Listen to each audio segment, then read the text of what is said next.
मेरठ में सौरभ राजपूत की हत्या से हर कोई हैरान है। आरोपी मुस्कान रस्तोगी और उसके प्रेमी साहिल शुक्ला के लिए फांसी की मांग की जा रही है।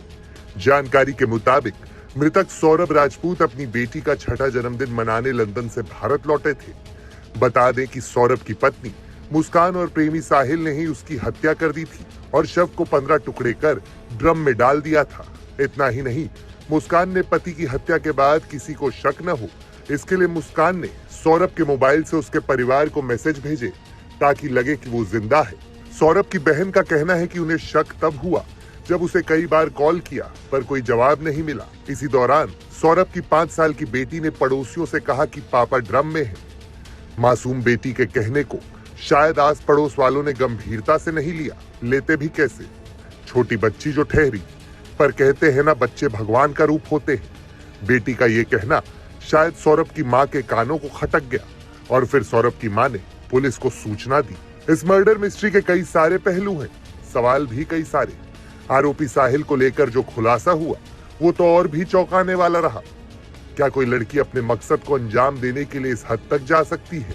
मिसाल कम है, लेकिन मेरठ का ये मर्डर कुछ ऐसा ही है। पुलिस के मुताबिक साहिल अंधविश्वास और तंत्र मंत्र को मानता था।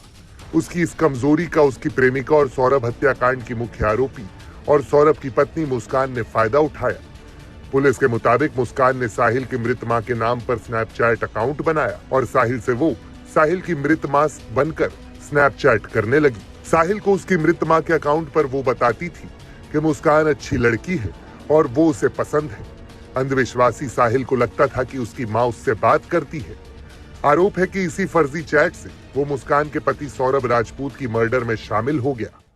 मर्डर हो गया। सूचना मिलते ही पुलिस द्वारा मौके पर पहुंच के जांच पड़ताल एवं पूछताछ की गई तो पाया गया कि 4 तारीख से ये सौरभ नाम के व्यक्ति हैं जो कि लंदन से वापस आए थे कुछ दिन पहले। वो अभी मिल नहीं रहे और उनके परिवार को शक है कि हत्या कर दी गई है। इस शक के आधार पे जो इनकी पत्नी थी मुस्कान, उनको पूछताछ के लिए बुलाया गया था। पूछताछ के दौरान मुस्कान द्वारा बताया गया कि जो इनका प्रेमी है साहिल शुक्ला, उसके साथ मिलके इन्होंने इनके पति सौरभ की हत्या कर दी है। 3 तारीख को रात में खाने में कुछ नशे के पदार्थ मिलाकर इन्होंने उसे बेहोश किया था सौरभ को।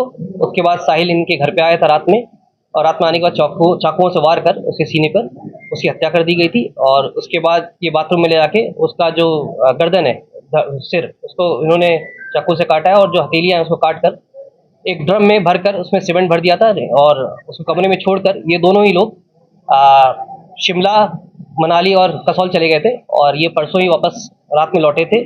अब कहानी के तीसरे पहलू पर आते हैं। जैसे जैसे पुलिस की जांच इस केस में आगे बढ़ रही है, वैसे वैसे मुस्कान और साहिल के बीच के राज सामने आ रहे हैं। इसी कड़ी में अब सामने आया है कि मृतक सौरभ का दोस्त ऑनलाइन ठगी का शिकार हो गया था। इसके बाद से वो भी अलर्ट हो गया था, इसलिए सौरभ ने अपना बैंक अकाउंट ही खाली कर लिया था। सौरभ को मारने के बाद मुस्कान और साहिल ने शिमला जाने के लिए 54,000 रुपए में कैब बुक की थी।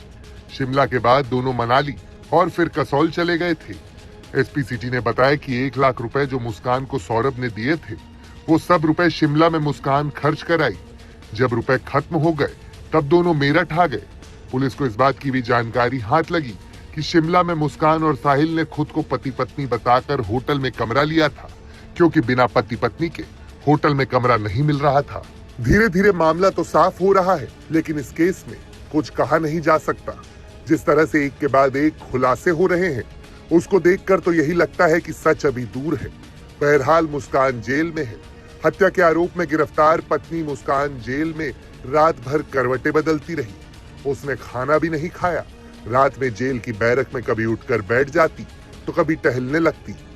मुस्कान की इच्छा साहिल के साथ बैरक में रहने की थी, लेकिन पूरी नहीं हो सकी।